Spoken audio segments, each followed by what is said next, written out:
सबैजनालाई नमस्ते। म चाहिँ परमिस हैताङ्गा, भूमिका स्थान नगरपालिका वार्ड नम्बर 7 बरबास अर्घा खाँचीदेखि तपाईँको माझमा फेरि पनि उपस्थित भएको छु र यसै गरी सबैजनालाई स्वागत छ मेरो छोटो मिठो मिनी ब्लगमा। र मिनी ब्लग हेरिसकेपछि परमिस कान्छी युट्युब च्यानललाई लाइक कमेन्ट शेयर सब्स्क्राइब गर्न नभुल्नु होला र भिडियोलाई अन्तिमसम्म हेरेर साथ दिनु होला। र आजका कुराकानी सुरु गर्नेछु है। म माथि र मेरो फ्यामिलीमाथि भएको विवादलाई लिएर तपाईँहरूको माझ उपस्थित भएको छु। आज म पब्लिकमा बोल्नै पर्ने अवस्था सिर्जना भएको छ।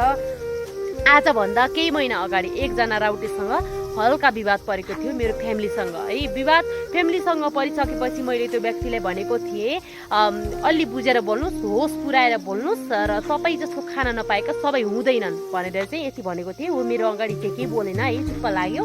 उसले चाहिँ पछाडि पछाडि गएर चाहिँ एकदमै कुरा काट्ने गरेछ है। उसले चाहिँ एकदमै कुरा काट्ने नराम्रो गराउने गरेको रहेछ। त्यो व्यक्ति हो यसै भूमिका स्थान नगरपालिका वार्ड नम्बर 6 खिर्जी किर्लुक निवासमा रहेको एकजना राउटी हो। फोटो देख्न सक्नुहुन्छ है। हिजो यो फोटो भएको मान्छेले चाहिँ पछाडिबाट चाहिँ एकदम कुरा काट्ने एकदमै नराम्रा शराबहरू दिने गरेको रहेछ। उसले भनेको रहेछ यो जहाँ जान्छे रानी होस् भनेर भनेको रहेछ। ठिक छ, मलाई शराब दियो, कसैको शराब लाग्छ भन्ने चाहिँ हुँदैन है। उसले मेरो भाइले पनि शराब दिएको रहेछ, मलाई दिएको रहेछ है। सानो सानो विवादमा चाहिँ उसले अगाडि केही बोल्न सकेन, पछाडि गएर चाहिँ एकदम शराब दिने नराम्रा कुराहरू चाहिँ लगाउने गरेको रहेछ है। होइन, उसले शराब दिनुपर्ने कुनै पनि कारण छैन। र अर्को कुरा, मलाई जहाँ जान्छे त्यही राडी होस् भनेको रहेछ।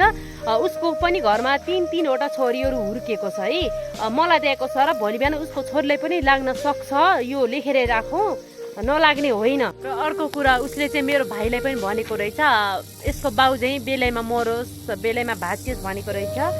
मेरो आमाले चाहिँ हामीलाई दुःख गरेर हुर्काउनु भएको छ, कसैसँग मागेर खुवाउनु भएको छैन, सकि नसकी चाहिँ हामीलाई पाल्नु भएको छ, यसले पाल्नु परेको छैन, त्यो शराब दिने कुरै छैन है।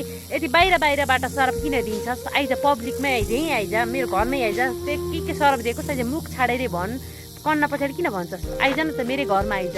तर टाढाबाट फर्किँदै आउँदै गएर हाम्रो कुरा काटेर केही पाउँदैन सही। ठिक छ, कसैको शराब लाग्छ भने चाहिँ हुँदैन है, कसैको शराब लाग्छ भने चाहिँ हुँदैन भनिरहन्छ। मैले सुनेर सहेर बसिरहेको थिएँ। र हिजोको कुरा हो, हिजो मेरो चाहिँ जन्मदिन थियो। जन्मदिनमा चाहिँ मेरो अङ्कलले चाहिँ मेरो बर्थडे विस गरिदिनु भएको थियो। र त्यो बर्थडे विसमा चाहिँ उसले के कमेन्ट गरेको मैले उसको स्पेलिङ त बुझिनँ, उसलाई अझै पनि शुद्धसँग लेख्न आउँदो रहेनछ है। यो कमेन्ट हो उसले गरेको, मैले कमेन्टलाई पनि जोडिसकेको छु, सबैजनाले कमेन्ट गर्नु र भन्न खोजेको थियो है। त्यो राउटेसम्म पनि पुगोस् है यो भिडियो, यसले भन्न खोजेको थियो, मैले बुझ्दैन है।